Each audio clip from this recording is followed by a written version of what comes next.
ponto, agora virando meio-dia, 1 minuto. Boa tarde, hein? Bem-vinda, bem-vindo à CNN Brasil comigo, Elizavec. Neste domingão, 29 de junho, falaremos de Oriente Médio, de Donald Trump. Tem notícia também sobre temporais aqui no Brasil, o impasse e judicialização do IOF, tem manifestação reunindo governadores e ex-presidente da República, tem parada gay, tem de tudo, hein? Muita notícia. Vamos em frente? O Agora CNN está no ar. E eu começo aqui conversando contigo e com o Pedro Venceslau, que vem trazer aqui umas atualizações, o que ele está sabendo sobre manifestação, reunião de lideranças da direita. Nós temos o ex-presidente da República reunindo-se hoje aqui em São Paulo com governadores, muitos nomes do lado conservador do nosso país, inclusive o governador do estado de São Paulo, Tarcísio de Freitas, já publicou algumas imagens em redes sociais. Então a gente quer saber o que exatamente tem de expectativa para esse encontro e qual a bandeira disso tudo. Pedro Venceslau, bem-vindo. Boa tarde. Boa tarde, Elisa. Boa tarde a todos. Ainda tem pouca gente, mas está começando a chegar o público aqui na Avenida Paulista. Houve uma mudança. O mote da manifestação não é mais anistia, agora é direito já. Então, o mote que foi a marca das manifestações anteriores, que defendia a anistia para os envolvidos nos atos golpistas do 8 de janeiro, ficou para trás. Então, é uma mudança significativa porque mostra que escolheram uma palavra de ordem mais ampla e mais focada na figura do ex-presidente da República. Jair Bolsonaro já está em São Paulo, veio ontem, desembarcou aqui na capital e foi para o Palácio dos Bandeirantes, como ele costuma fazer. Lá ele ficou na ala residencial, foi recebido pelo governador Tarcísio Gomes de Freitas, recebeu aliados. Aí temos essa foto que foi publicada no perfil do governador. Então aí nós temos os governadores que já estão aqui, Jorginho Melo, Romeu Zema, tem ali o filho Jair Renan, filho de Jair Bolsonaro. Então são 4 governadores, né? Cláudio Castro, que ainda, não está nessa foto ainda, mas tinha confirmado presença, segundo o líder Sóstenes Cavalcante do PL. Jorginho Melo, de Santa Catarina, o Romeu Zema de Minas Gerais e também o próprio Tarcísio, claro. São 7 senadores, pelo menos até o momento, que estão confirmados, segundo o líder Sóstenes Cavalcante. Acabei de receber dele uma lista. Algumas dezenas de deputados estaduais e federais de partidos que vão do PL ao Novo, passando pelo União Brasil. Um ato, então, com parlamentares mais alinhados com a agenda bolsonarista, parlamentares de oposição. Ainda o pessoal, como eu disse aqui, está chegando aqui na Avenida Paulista, mas é uma manifestação que acontece no momento chave para Jair Bolsonaro, durante o julgamento dele no Supremo Tribunal Federal, e ele gostaria de dar uma demonstração de força política, fazer uma manifestação grande. Ocorre que ele teve menos tempo para mobilizar do que nas manifestações anteriores. É justiça já, eu tinha falado direito já não, mas é justiça já. Esse foi o mote escolhido pelos manifestantes. As expectativas dos políticos com os quais eu conversei é que sejam feitas críticas também ao governo federal, ao presidente Lula. E, é claro, vão tentar capitalizar também essa derrota do Palácio do Planalto em relação ao decreto do IOF, que foi uma das piores, se não a pior derrota do presidente Lula nesse seu 3º mandato no Congresso Nacional. O Venceslau, mudaram inclusive o mote não mudaram, mas em relação à última, que era sobre a anistia, porque revela muito, assim, que tem muita gente no Brasil conservadora, que gosta da linha seguida por Jair Bolsonaro, mas que repudiou completamente o que aconteceu no dia 8 de janeiro, né? Então, não quer dizer que, é porque pensa com algo ali que tem uma convergência com o Jair Bolsonaro, que gosta ou apoia toda a violência do dia 8 de janeiro, porque eles viram que com esse mote eles não conseguiram. Muita gente foi, mas talvez não quanto eles queriam, né? Pois é, eu passei aqui na Avenida Paulista, na última manifestação, e de fato, na rua, no chão, as pessoas não estavam muito identificadas com esse mote da anistia.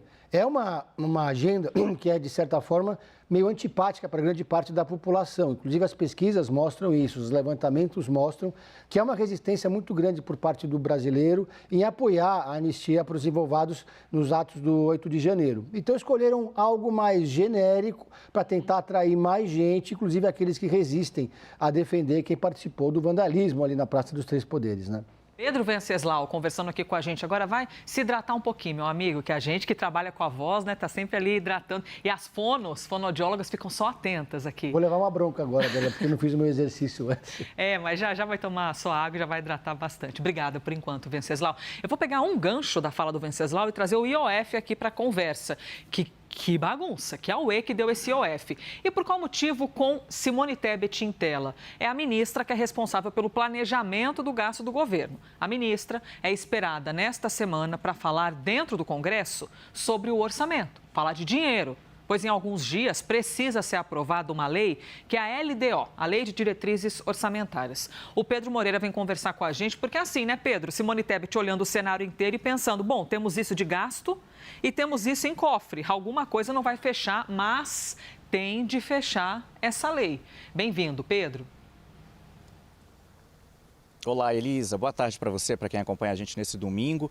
É a ministra do Planejamento e Orçamento. Ela está convidada, para essa audiência pública que vai acontecer na Comissão Mista de Orçamento do Congresso Nacional, uma comissão que reúne deputados e senadores.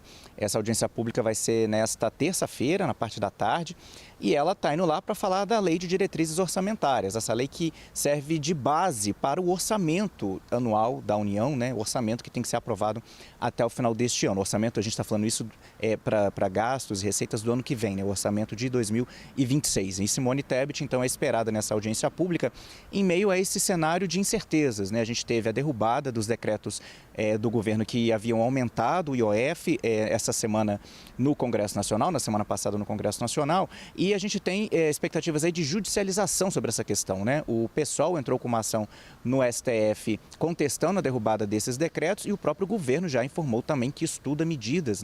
A AGU disse que a pedido do presidente Lula está estudando medidas judiciais cabíveis e o ministro da Fazenda, Fernando Haddad, também disse que vai buscar a justiça, sim, como alternativas de arrecadação, como para encontrar alternativas de arrecadação, já que a arrecadação do governo não vai ser a mesma depois da derrubada desses decretos que aumentaram o IOF. Em maio, quando o governo publicou o primeiro decreto aumentando a cobrança do imposto, a estimativa era de arrecadação extra esse ano de 20 bilhões de reais e cerca de 41 bilhões no ano que vem.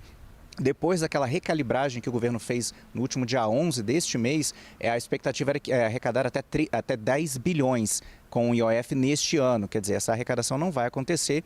E em meio também a essa discussão da Lei de Diretrizes Orçamentárias, tem a medida provisória que o governo editou também no último dia 11, aumentando a cobrança de impostos para alguns segmentos da economia, para algumas operações. Essa medida provisória estima uma arrecadação extra de pouco mais de 31 bilhões de reais entre este ano e o ano que vem. Portanto, também teriam que entrar esses valores na Lei de Diretrizes Orçamentárias e depois, posteriormente, na Lei Orçamentária Anual. O Congresso Nacional tem até o dia 17 de julho, para enviar para o governo essa lei aprovada para o governo sancionar. Se o Congresso não aprovar a Lei de Diretrizes Orçamentárias até o dia 17 de julho, não poderia sair de recesso, no recesso de meio de ano, no recesso de julho. Agora, a gente sabe, Elisa, já aconteceu em anos anteriores, que o Congresso pode não convocar oficialmente o recesso, mas faz aquele chamado recesso branco, em que os parlamentares não comparecem, não há sessão, mas oficialmente o Congresso segue trabalhando. E aí depois o governo tem até 31 de agosto para enviar ao Congresso, finalmente, então, o projeto de lei orçamentária anual de 2026. Ministra Simone Tebet, do Ministério do Planejamento e Orçamento, juntamente com o Ministério da Fazenda, são os dois ministérios que cuidam da execução, da elaboração da lei orçamentária anual. Então, a fala dela vai ser acompanhada bem de perto essa semana lá no Congresso Nacional. Elisa. Obrigada, Pedro Moreira. Olha, eu me despeço do Pedro, mas ainda sigo nesse assunto do IOF, porque gera muito debate, inicialmente para as pessoas compreenderem até de maneira geral, Nossa, mas o que é o IOF? Porque nem tudo sabe tudo e está tudo certo. Nem todo mundo sabe tudo e está tudo certo, é isso mesmo. E a nossa missão enquanto imprensa é conversar sobre isso. Mas algumas pessoas que dominam mais esse assunto, elas acabam sendo ouvidas para que nós possamos compreender a complexidade disso tudo. Por isso, a gente conversa agora com o Tsai Shi-Yu, que é CEO da empresa de investimentos Stai. Tsai, bem-vindo, hein? Muito obrigada pela gentileza de estar aqui com a gente. IOF é o que a gente fala já há algumas semanas. E aí vem esse papo, Tsai, é importante ouvir você, que tem conhecimento, que fica assim, porque IOF é papo para rico, porque não atinge o pobre. Afinal, Tipo quando a gente fala do dólar, né? Que fica parecendo que o dólar só atinge então quem tem dinheiro, como se não atingisse as outras pessoas. O IOF, a alteração do IOF, tem impactos para quem, no fim das contas? Bem-vindo. Boa tarde, Elisa. Obrigado por me receber. Essa é uma pergunta bastante profunda, né? Porque quando a gente fala de IOF e muitas vezes quando a gente quer justificar a implementação dele, a gente acaba focando muito de fato nas pessoas que têm uma renda mais elevada. Mas quando a gente olha a extensão, né, do impacto econômico do IOF, como também do dólar, como você bem mencionou, ele tem um impacto muito mais abrangente, né? A gente acaba colocando o IOF numa caixa só, mas o decreto do IOF que foi sancionado pelo governo, ele acaba abarcando vários segmentos da indústria, desde o câmbio, crédito, até previdência. Então, cada um desses segmentos ele acaba impactando diferentes setores da economia e também diferentes classes sociais. Então, por exemplo, o câmbio ele tende a ter um impacto maior em pessoas de renda mais alta, né? Então, pessoas que costumam viajar, costumam fazer essas operações de câmbio. Inclusive, esse foi um IOF que foi muito mal recebido pelo mercado financeiro, muito pela visão de que era uma forma de controle de capital, né? Travestido de IOF. E aí você tem outras coisas, como IOF no crédito, que impacta, sim, né, o consumidor médio, né, de uma renda um pouco mais baixa, e o IOF sobre previdência, que tem um impacto misto, né, um impacto bem diminuído, diga-se de passagem, né, mas ainda assim tem um impacto, né, na economia como um todo, em todas as esferas de classes sociais. E agora, com essa decisão, Congresso derrubando um decreto presidencial. Aí vai ser judicializado, porque tem gente dizendo que não poderia fazê-lo, poderia, enfim. No fim das contas, tem alguma modificação para a população ou nós voltamos, então, à etapa anterior da sugestão do Ministério da Fazenda? Então, acabou que não muda coisa alguma?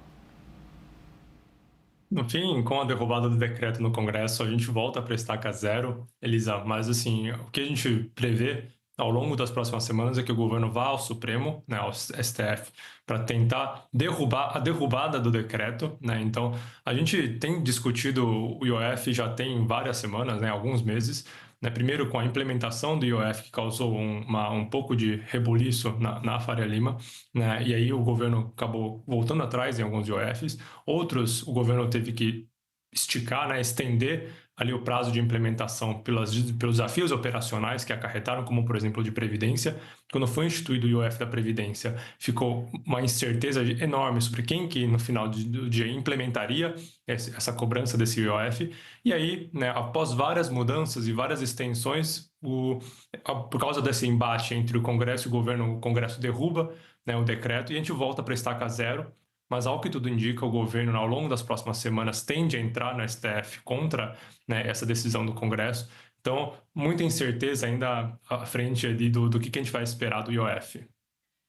E aí, para quem observa, a gente estava falando agora sobre a Simone Tebet, inclusive, ir ao Congresso para falar sobre como é que vai ser o orçamento, porque as contas chegam, né? Assim como na vida de todo mundo, os boletos chegam, tem de ter dinheiro para bancar tudo isso.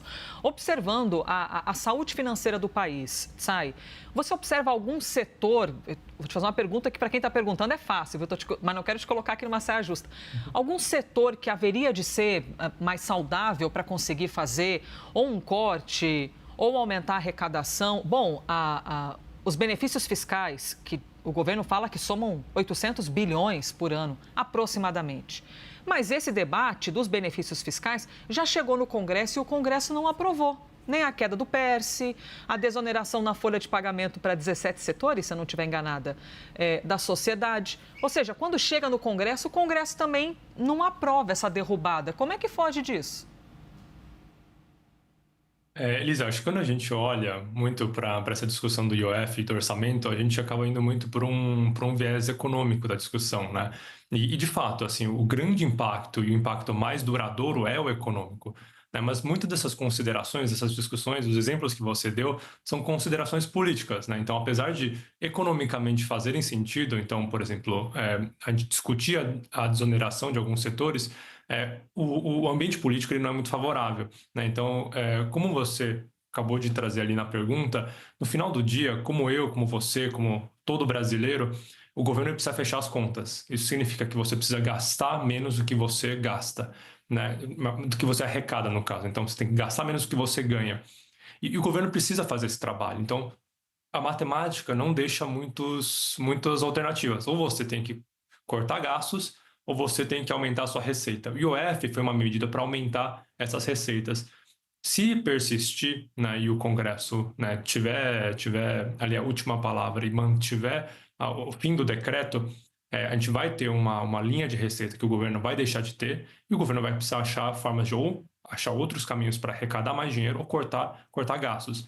E aí, sobre qual segmento da indústria pode ser menos afetada, acho que no final do dia, infelizmente, essa análise ela não é tão econômica e tão direta como, né, eu, você ou né, as pessoas ali desse meio gostariam. Né? A discussão ela acaba sendo muito mais político, né? Porque tem sim indústrias e setores que o governo poderia desonerar, mas de certa forma tem que ver se o Congresso permite, né, essa desoneração. Então, o final ali, a discussão, né, apesar do impacto ser majoritariamente econômico, né, a raiz dessa discussão, desse debate, desse embate, inclusive, é político. Né? Então, tanto a derrubada do IOF como essas discussões de desoneração, elas passam muito mais por uma discussão política de quais partidos, quais deputados, né, são afetados por essas decisões econômicas, e aí, né, infelizmente, a decisão ela cabe muito mais ao lado político do que o econômico. E aí a nossa ingenuidade, né, de pensar que eles estão lá inteiramente pelo povo e que os debates são apenas para o povo e não dos interesses políticos, né? A vida adulta faz a gente ter que admitir algumas coisas, né, Tsai? É lidar com isso mesmo, que são as complexidades políticas. Obrigada demais. Domingo, dia de folga para muita gente, você gentilmente aceitou nos dar essa entrevista. Tsai Shiyu, falei corretamente? Super correto, Ufa, Elisa. não perdi sua amizade então, hein? Estava aqui cuidando para falar corretamente. CEO da empresa de investimentos Stay. Muito obrigada, Tsai. Bom domingo. Obrigado, Elisa. Bom domingo. Complicado, hein, gente? A política, né, se sobrepondo a questões que deveriam ser apenas de interesses da população. Vamos aqui em frente, meio-dia, 17 minutos. Temos de falar que na região sul do país, poucos dias depois de chuvas intensas que provocaram alagamentos, o estado volta a ficar em alerta para novos temporais. Previsão de chuva forte e persistente, ou seja, chovendo muito em pouco tempo. Segundo os meteorologistas, o volume de chuva pode ultrapassar 100 milímetros em 24 horas, o que é um número alto. O fenômeno é causado pela formação de uma frente fria combinada com um ciclone extratropical. Regiões como a Serra Gaúcha, os vales, região metropolitana da capital, todas essas regiões devem ser afetadas. A Defesa Civil pede que a população acompanhe os alertas e evite se deslocar durante o temporal. O alerta é também de risco de novas cheias em rios como Jacuí, Rio Taquari, Caí e Guaíba. Mais de 9 mil pessoas já estão fora de casa devido às chuvas da última semana. E lembrando que ainda há pessoas que não foram encontradas. Desde maio do ano passado, você ainda tem, no Rio Grande do Sul, pessoas que seguem desaparecidas. E o número de mortos chega a quase 190. Em São Paulo, a Defesa Civil do Estado emitiu um alerta, para ventos fortes que devem atingir a faixa leste do estado. A previsão é de que os ventos durem até amanhã, segunda-feira. Isso por causa da aproximação do chamado... É um novo sistema meteorológico que pode provocar rajada de vento e rajadas intensas, com potencial para causar problemas do tipo queda de árvore, destelhamento. O alerta vale para a região metropolitana da capital, por isso que você está vendo umas imagens aqui da região da Paulista, também Baixada Santista, vales do Ribeira e do Paraíba, Serra da Mantiqueira, Litoral Norte, além das regiões de Marília, Itapeva, São José dos Campos, Sorocaba e Campinas. Em São Paulo, um motorista de um Porsche reagiu a um assalto. Trocou tiros com criminosos. Foi em Santo André. Toda a ação foi gravada por câmeras de segurança. A Adriana De Luca é quem vem conversar com a gente sobre isso. Adriana, bem-vinda. Boa tarde. Oi, Elisa. Boa tarde a você, boa tarde a todos que nos acompanham. Esse caso aconteceu na Vila Gilda, em Santo André, que fica no ABC Paulista. Isso foi ontem, por volta de 1h30 da tarde. Um empresário foi vítima de um assalto, reagiu e trocou tiros com os criminosos. Toda a ação foi gravada por câmeras de segurança. As imagens mostram o momento em que esse empresário estava chegando em casa, ele estava dirigindo um Porsche vermelho, ele estava acompanhado da sua filha, que estava no banco de passageiros.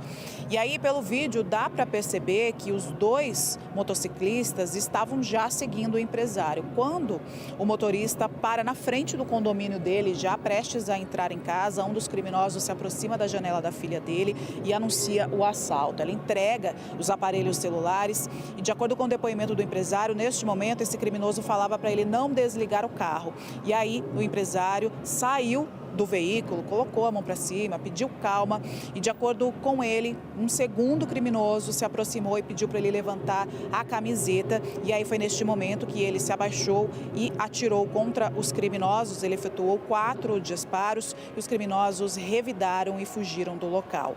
9 disparos ao todo aconteceram neste local, de acordo com a polícia. A suspeita é de que pelo menos um dos criminosos fugiu ferido. Nem o empresário, nem a filha deles se feriram. Os tiros atingiram a guarita do condomínio, que ficou com os vidros estilhaçados, e uma bala também atingiu esse veículo. Esse empresário tem certificado de registro de CAC, a arma estava regularizada e ele tinha autorização para andar armado, e agora o caso segue sendo investigado. Elisa. Muito obrigada, Adriana De Luca. A imagem que é impressionante. Desespero, né, para as pessoas que estão ali em volta e tem de presenciar uma cena como essa, o motorista que tinha autorização para poder ter essa arma. Deixa eu mostrar aqui para vocês uma matéria que está em nosso site e diz respeito a Juliana Marins. Esse caso gravíssimo, né? Uma tristeza danada, a brasileira que morreu após ter escorregado em uma trilha na Indonésia. Tem uma matéria aqui que é do pai da Juliana, Viver Intensamente. Pai de Juliana Marins publicou uma homenagem à filha nas redes sociais. Manuel Marins. Manuel, nossos sentimentos, viu? Eu sei que nada do que a gente diga não vai tirar o luto, a dor, não traz a filha de volta, mas mesmo assim, nossos sentimentos. Inimaginável pensar no que você está passando ao ter perdido a sua filha e aos parentes e a irmã. Muito, muito triste. É assim que nos lembraremos de você, Ju, viajando e sorrindo conosco. Ah, olha que bonita é a família reunida numa das viagens. Foto da família publicada pelo pai de Juliana Marins nas redes sociais. A família, gente, ainda aguarda o translado do corpo para o Brasil. Ocorrera, inclusive, inicialmente uma dúvida, né, de como é que traria o corpo, faria uma vaquinha. Aí a Prefeitura de Niterói apareceu para poder fazer o translado, porque Juliana era muito apaixonada por Niterói. Também a notícia do Itamaraty, né, que haveria de fazer esse translado, o presidente da República também dizendo, faz parte sim, nós devemos, nós temos que e vamos fazer o translado da Juliana aqui para o Brasil. No fim das contas, a notícia mais recente é que a Prefeitura de Niterói vai fazê-lo por uma conexão que Juliana tinha com a cidade, tá? Manuel Marins afirmou que desde quando as filhas eram mais novas, eles já tinham o hábito de botar o pé na estrada. Coisa linda. Viajamos para o exterior e lembro das lágrimas de emoção da Juju, querido, ao visitar o Castelo de São Jorge em Lisboa. O pai da brasileira ainda disse que eles procuravam hotéis mais baratos, comiam em redes de fast food, porque o que mais importava era a companhia um do outro. Viver é melhor que sonhar, ele mencionou Belchior, ao dizer que a filha herdou da família a vontade de viver e experimentar coisas novas. Que coisa linda, né? A gente tem a de viver mesmo, a vida pode acabar sem aviso prévio e viver intensamente.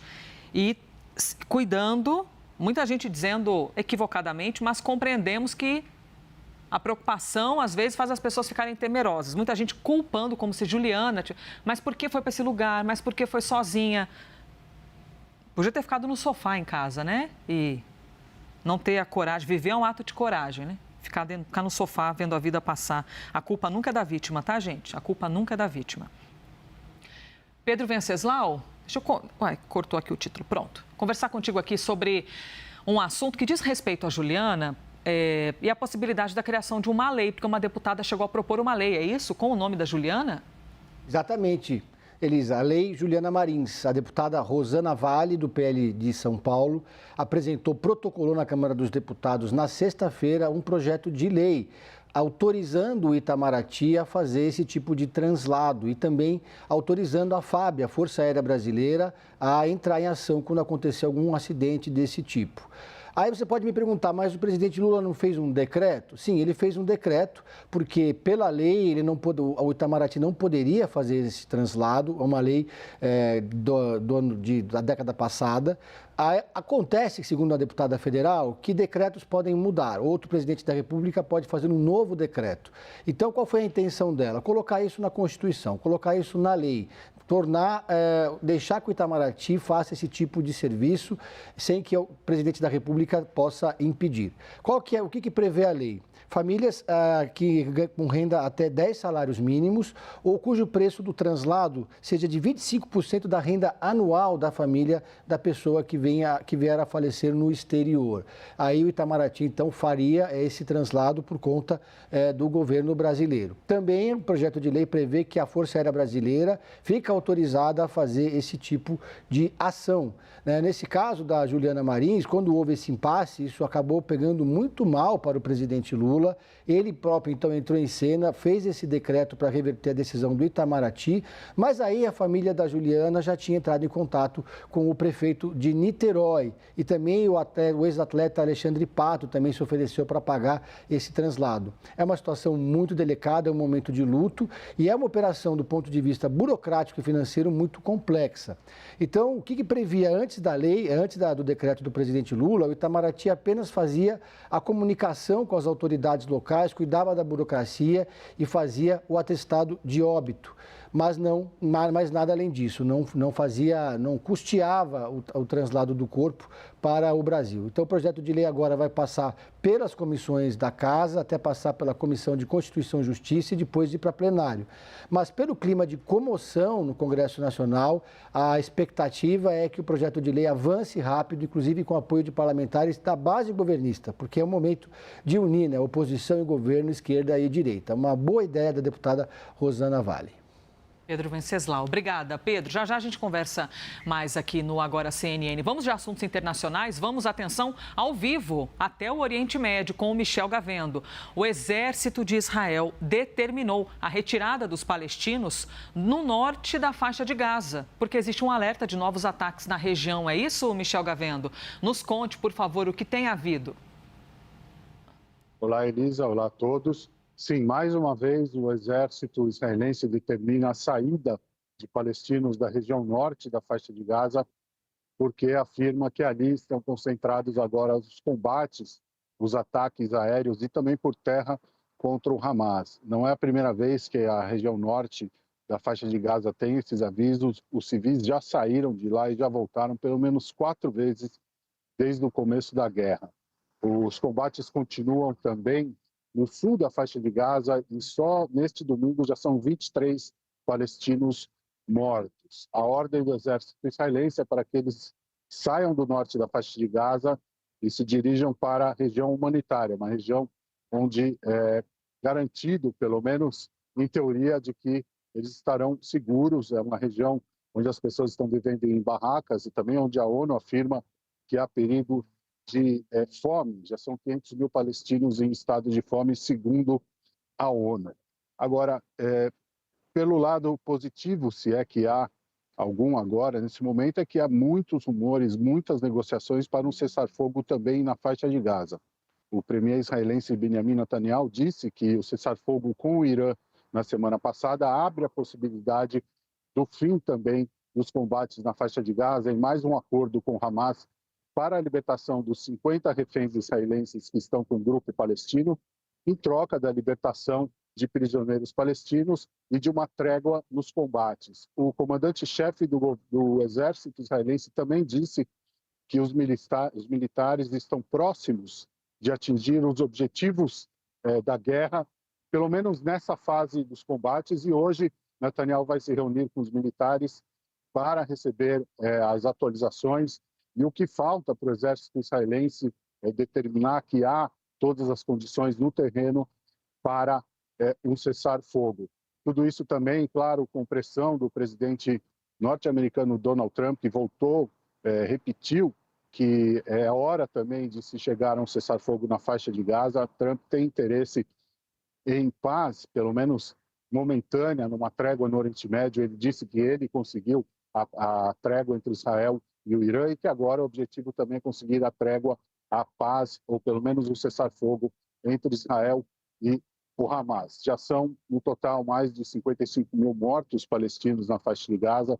Em Israel já são mais de 1.600 mortos. Hoje também foi anunciada a morte de mais um soldado nos combates. Nessa guerra que começou lá no dia 7 de outubro de 2023 e na avaliação israelense agora com o Irã numa situação debilitada militarmente, o Hamas também perde força. Isso daria as condições para um cessar-fogo. Dentro de Israel também há muita pressão sobre o governo de Netanyahu para uma trégua no Hamas. As famílias dos reféns, são 50 reféns, 30 corpos e pelo menos reféns vivos são 20, segundo a estimativa israelense. Há muita pressão das famílias e da sociedade, também voltaram os protestos contra Netanyahu para colocar fim, pelo menos momentâneo, nessa guerra na faixa de Gaza. Elisa. Michel Gavendo, nós estamos te vendo e ouvindo e observando que você está em Israel neste momento e ocorre ali, eu não sei se eu posso chamar de normalidade, mas a vida continua ocorrendo, né? Trânsito, as pessoas que vão, voltam do trabalho e tudo mais. Como é que tem havido esse clima por aí? Ainda existe aquela continuidade do poder da defesa militar de Israel, né? Para esses ataques que chegam, porque criou até uma sensação de, quando Donald Trump falar a paz...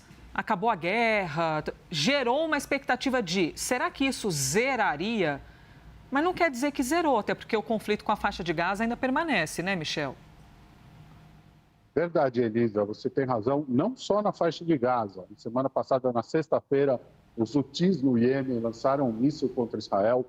Israel continua bombardeando posições do Hezbollah no sul do Líbano. Segundo Israel, o Hezbollah vem tentando se reorganizar, tentando reorganizar as posições de lançamento de mísseis contra o norte israelense. O Hamas consegue, algumas vezes, também disparar pelo menos morteiros contra as cidades de Israel ao redor da faixa de Gaza.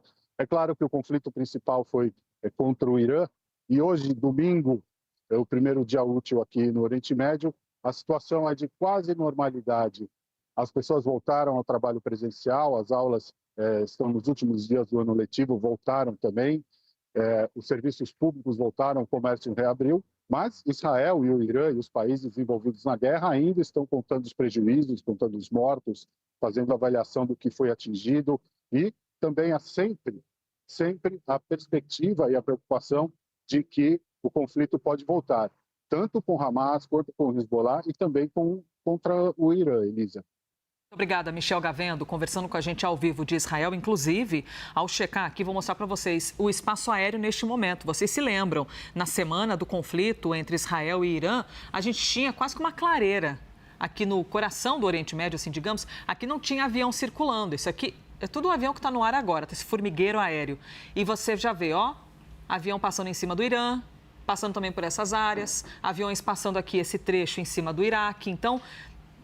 é difícil falar normalidade, né? Mas alguma normalidade aérea foi retomada, tanto que o espaço aéreo evidencia isso neste momento. Vou falar aqui sobre Reino Unido, tá? A polícia do Reino Unido está revisando as imagens de shows do festival Glastonbury, após artistas fazerem declarações anti-Israel. O caso começou após o show da dupla Bob Vylan, que se apresentou no terceiro maior palco do evento. O vocalista da dupla puxou um coro que dizia "Morte às FDI", em referência às Forças de Defesa de Israel. Outros artistas do evento fizeram declarações em defesa dos palestinos e muitas bandeiras da Palestina foram vistas no meio do público. Estão vendo aí? De fato, muitas. A polícia britânica disse estar ciente dos comentários feitos e os agentes vão revisar as evidências em vídeos para determinar se algum crime, algum delito foi cometido. A embaixada de Israel no Reino Unido disse estar profundamente perturbada pelo que chamou de retórica inflamatória e odiosa. Os organizadores do festival disseram que os gritos que pediam a morte do exército passaram muito dos limites. e afirmaram que não há lugar para discurso de ódio no evento. Uma coisa é você defender os palestinos, né? Outra coisa é você desejar a morte do outro. Então, agora o evento vai ter de ajudar a esclarecer tudo isso. Falando agora sobre a agência nuclear, a Agência Internacional de Energia Atômica da ONU. A ONU tem um braço só para falar sobre isso. Eles afirmam que o Irã pode voltar a enriquecer urânio em questão de meses, de acordo com a agência da ONU. A declaração foi dada pelo chefe da agência internacional. Essa fala vai ao encontro de uma avaliação preliminar da inteligência americana que foi revelada pela CNN. A nossa gente, os nossos jornalistas da CNN nos Estados Unidos tiveram acesso a um documento dessa inteligência, parte da inteligência do governo, que atestava que, de fato, os ataques dos Estados Unidos não tinham destruído inteiramente as instalações nucleares do Irã. A avaliação final dos bombardeios ainda não foi feita, mas o presidente Donald Trump tem repetidamente dito que o programa nuclear do Teherã foi completamente dizimado. O chefe da Agência Nuclear das Nações Unidas disse que sim, ocorreram danos graves, mas que não foram totais. Ele acrescentou que o Irã tem capacidade industrial e tecnológica e poderia, em questão de meses, ter algumas centrífugas produzindo urânio enriquecido. Inclusive, a imprensa questionou Donald Trump sobre isso e teve de volta uma resposta com tons que tentavam desmerecer. Você que branda, que tentavam desmerecer o trabalho da imprensa, do tipo assim, quem é você para me fazer esse tipo de pergunta? Mas a própria inteligência dos Estados Unidos disse que não havia ocorrido um total cenário de ter dizimado esse endereço nuclear. Pessoal, sobre Rússia e Ucrânia, haja guerra, hein? Minha Nossa Senhora, haja guerra, haja conflito. Os ataques aéreos lançados pela Rússia durante a madrugada, se você não sabia disso, a gente te conta. Ocorreram ataques agora de madrugada. Deixaram ao menos 6 pessoas mortas na Ucrânia. Os militares ucranianos registraram disparos de mais de 500 projéteis, incluindo drones e também tem registro de mísseis. Tanto que barulhos, explosões foram ouvidos em diferentes regiões do país. Na região central, por exemplo, 6 pessoas, incluindo uma criança, foram mortas nos bombardeios que atingiram prédios residenciais e uma faculdade. O governador da região diz que infraestrutura crítica também foi atingida. Meio-dia 38, dia 29 de junho de 2025. Vamos de intervalo rapidíssimo. Já já a gente volta para falar sobre vários assuntos. Marcha do orgulho LGBTQIA+. Olha aqui, maravilhosos. Apesar de você, eu existo. É isso que move essas pessoas. Isso é Nova York, tá? Olha a galera pelas ruas. Eu volto rapidinho, até já.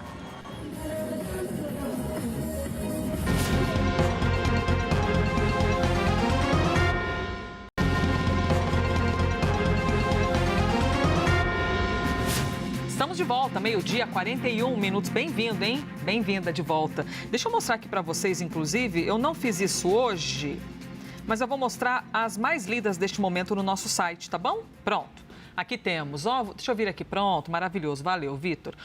A mais lida neste momento é o assunto do F-16. Piloto ucraniano morre e caça F-16 é perdido durante o ataque russo. Aí nós temos aqui também uma luta do UFC, como é que chama? Charles do Bronx. UFC 317. Mundial de Clubes, saiba quanto o Palmeiras vai faturar com a classificação às quartas. Quem é palmeirense está feliz, né? Tu não é palmeirense, né, Débora? Para quem mas deixa abaixo, então. Aí eu perguntando aqui para Débora Oliveira, tem gente que não fala para quem torce, né? Eu, por exemplo, não falo nunca. Sou gremista. Ninguém sabe. Ninguém sabe. Ninguém sabe, que eu acho que todo mundo persegue o Grêmio, por isso nós não estamos em campeonato nenhum. Campeão do UFC aposta em derrota rápida de Charles do Bronx em luta pelo cinturão. Portanto, temos 3 assuntos de esporte entre as nossas mais lidas neste momento no site. Opa, o que aconteceu? Travou aqui, não sei o que está acontecendo. No site da CNN Brasil. Pessoal, também quero falar contigo sobre assunto da nossa justiça brasileira, tá? O ministro do Supremo, Alexandre de Moraes, votou para condenar a 17 anos de prisão o homem que sentou na cadeira dele durante os ataques do dia 8 de janeiro.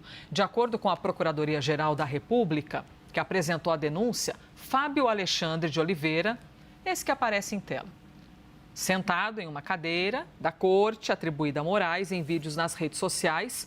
Segundo o Supremo, o réu chegou a reconhecer a gravação, mas alegou que tudo se tratou apenas de uma brincadeira. Ou seja, que tudo aquilo que foi quebrado, feito, e ele só conseguiu entrar no Supremo, né? Porque as portas foram quebradas, que tudo isso de sentar na cadeira só se tratou de uma brincadeira. No voto, Alexandre de Moraes disse que as provas demonstravam a adesão de Fábio ao movimento antidemocrático. O julgamento ocorre em plenário virtual da primeira turma e vai até o dia 5 de agosto. O prazo é maior por causa do recesso da corte, que é habitual e ocorre todos os anos neste período do ano. A CNN tenta contato com a defesa de Fábio Alexandre de Oliveira. Por enquanto não tivemos um retorno, tá? Mas estamos aqui abertos para compartilhar o retorno da defesa do réu.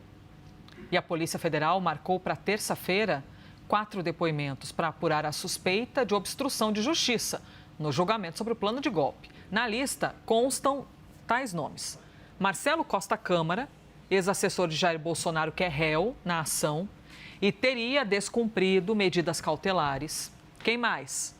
Bom, o coronel Marcelo Câmara cumpre prisão preventiva, tá? Desde o dia 18 de junho e estava proibido de usar as redes sociais e de ter contato com outros investigados. Quem mais? Fábio Weingarten e Paulo Cunha Bueno, que eram os advogados de Bolsonaro, foram chamados a depor após a revista Veja publicar que o ex-ajudante de ordens e delator Mauro Cid se comunicou por meio das redes sociais sobre a delação. E também vão ouvir Eduardo Kuntz, advogado de Marcelo Câmara, que afirma ser interlocutor das mensagens publicadas pela revista. Eduardo Kuntz, em entrevista a nós, dentro do Live CNN, disse: "Não fui eu que procurei, eu apenas reagi à procura de Mauro Cid. E assim o faz porque sabia da proibição de contato com Mauro Cid." Cid entregou o celular da filha, adolescente, em que constam mensagens dos advogados. Para o Supremo, existem indícios de que as defesas tentaram acesso a informações da colaboração, além de pressionar pela troca da defesa. A mãe e a esposa de Cid também teriam sido procuradas pelos advogados. Vamos aqui com a Débora Oliveira. Bem-vinda, minha querida. Domingão à tarde. E nós aqui. Apesar da gente não ter almoçado ainda, já é boa tarde. Bom dia ainda, porque eu não almocei.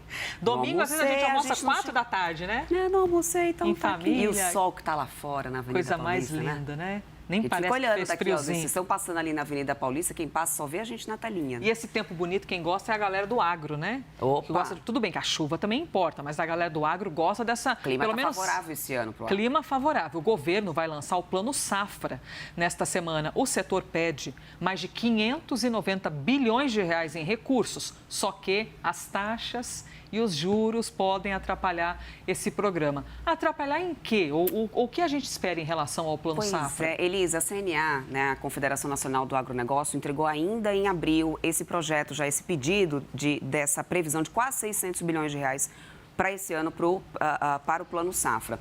Só que logo na sequência, a gente teve todo aquele imbróglio do IOF, que resultou em uma MP, logo depois, que taxa em imposto de renda, em 5% de imposto de renda, as letras de crédito do agronegócio, que é um tipo de título que arrecada ali dinheiro, ou seja, que capta dinheiro de investidores e que, por regra, parte dessa LCAs, elas devem ser destinadas para ajudar a subsidiar o Plano Safra. Automaticamente, se eu vou ter agora cobrança de imposto em um título que antes ele era isento, isso afasta a atratividade desse título. Essa é a leitura que a gente tem no mercado e por isso acredita-se que a partir de janeiro do ano que vem, se essa MP não cair, se permanecer essa cobrança de imposto de renda em cima das LCAs, o volume de captação de dinheiro através da LCA deve cair e isso pode impactar o Plano Safra, que também, além disso, tem a questão dos juros um pouco mais altos esse ano, que no final também torna o crédito um pouco mais caro, junto com a questão de burocracias, por exemplo, o corte de custeamento dos seguros desses plantios, ou seja, dessas produções que é uma exigência das instituições financeiras, que agora não faz mais ali do Plano Safra e que no final já tem resultado nos últimos anos, de acordo com o que eu conversei com a Ale Delara, que é diretor da Pine Agronegócios, ele disse, Débora, olha, nos últimos anos a gente já viu uma redução na emissão, né, nos financiamentos do Plano Safra. Já reduziu um pouco, devido à burocracia, custo mais amplo, também essa questão ali dos juros. E agora, com essa questão da LCA, a partir do ano que vem, a gente poderia ver metade desse Plano Safra sendo afetado de alguma maneira. Essa é a leitura. Então, que por mais que a gente tenha um valor recorde, que isso é o esperado para esse ano, a gente tem, por outro lado, certos pontos que agregam mais custo, mais burocracia para esse pequeno e médio produtor que depende do Plano Safra. E isso pode acabar impactando de alguma forma. É preciso ver, então, a mudança da SMP, que taxa, né, as LCAs, o imposto de renda, para além disso, certas burocracias do plano, que no final vai ter um custo aí repassado devido aos juros mais altos. Essa é a percepção, Elisa. E galera do agro, trabalhadora demais. Terça-feira, a gente vai ter o anúncio. Terça-feira veremos aqui. Fica comigo aqui, Débora, para a gente ir junto, só pela imagem, né, até New York City, porque quem está com os pés em Nova York é a dona Priscila Yazbek. Sabe por qual motivo? Bom, primeiro porque a Yazbek está morando em Nova York, né? I'm so sorry, ela é maravilhosa. Mas porque tem milhões de pessoas que devem sair às ruas para participar da Marcha do Orgulho, o evento que marca o aniversário de 56 anos. Nos conte, minha querida, como é que fica a movimentação, a programação por aí? Imagino que seja gente do mundo inteiro participando da parada. Exatamente, Elisa. Gente do mundo inteiro, diversas ruas fechadas aqui em Nova York. Eu estou perto da Quinta Avenida, a famosa Quinta Avenida, que é parte desse trajeto da Parada do Orgulho, como é chamada. Então, essa parada que, inclusive, tem raízes históricas e muito interessantes, Elisa. Começou em 69, houve um marco do movimento gay que aconteceu no Hotel Stone Inn, quando havia certas paradas que eram feitas por policiais e que acabavam afetando muito esse público gay. Depois disso, em uma dessas paradas, eles resolveram, o público desse bar resolveu, que é um bar que ficava num hotel, resolveu confrontar os policiais, e isso, inclusive, foi um marco e que deu origem, e muitas pessoas dizem que foi o marco que deu origem, inclusive, ao movimento gay como a gente conhece hoje. Então, essa parada traz pessoas de todos os lugares do mundo que vêm para Nova York. São esperadas 2 milhões de pessoas e 75 mil fazendo o desfile, então, dessa parada que deve durar aqui. O dia deve correr aqui as ruas de Nova York o dia todo. Agora, 11h49 da manhã, o horário oficial para início da parada é ao meio-dia. E essas celebrações que acontecem todo ano no mês de junho, justamente em referência à revolta de Stonewall, neste ano tem um impacto diferente, uma importância diferente. Além de celebrar, também há muitos protestos que são feitos durante essas paradas, que acontecem, a parada das maiores do mundo é aqui em Nova York, mas claro que acontecem também em outros lugares do mundo. E aqui, especialmente, há um movimento muito importante também, porque esse público, o público LGBTQ+, vem sofrendo hostilidades e talvez no pior nível das últimas décadas. Isso acontece também por causa do atual governo de Donald Trump, que inclusive durante a sua campanha investiu muito dinheiro em marketing, propaganda contra o público LGBTQ+, contra as políticas afirmativas, contra também políticas públicas de saúde para pessoas transgêneros, e há uma discussão muito grande acontecendo nos Estados Unidos nesse momento sobre isso.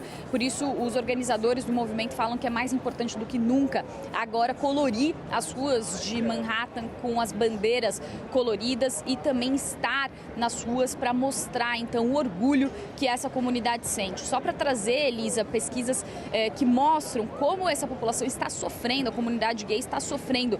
Nesse momento, uma pesquisa, inclusive, que foi feita pela Pew Research, mostrou que há um aumento nos últimos 3 anos do apoio à limitação para as políticas de saúde para pessoas transgênero, e também uma pesquisa divulgada pela Gallup em maio mostra que 54% dos americanos acham que é moralmente errado mudar o gênero. Esse percentual aumentou em relação a 2022, quando ele estava em 51%.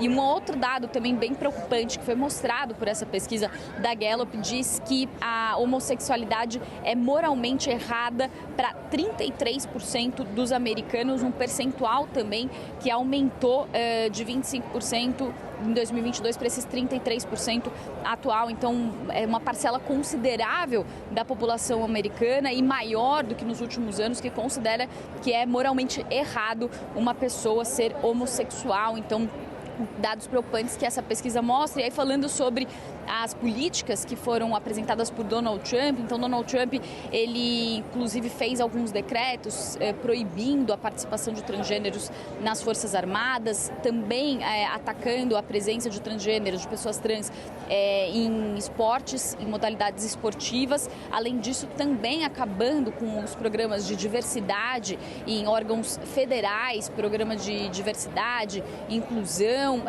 e inclusive trazendo algumas mudanças mesmo históricas, como, por exemplo, a retirada de pessoas trans das páginas do Monumento Nacional de Stonewall. E também a Marinha dos Estados Unidos renomeou um navio que homenageava o Harvey Milk, que inclusive foi personagem de um filme que fez muito sucesso, inclusive aí no Brasil, que foi um dos primeiros políticos abertamente gays eleitos aqui nos Estados Unidos e que foi assassinado em 1978. Portanto, um momento muito simbólico para essa parada do orgulho que acontece aqui em Nova York, Elisa.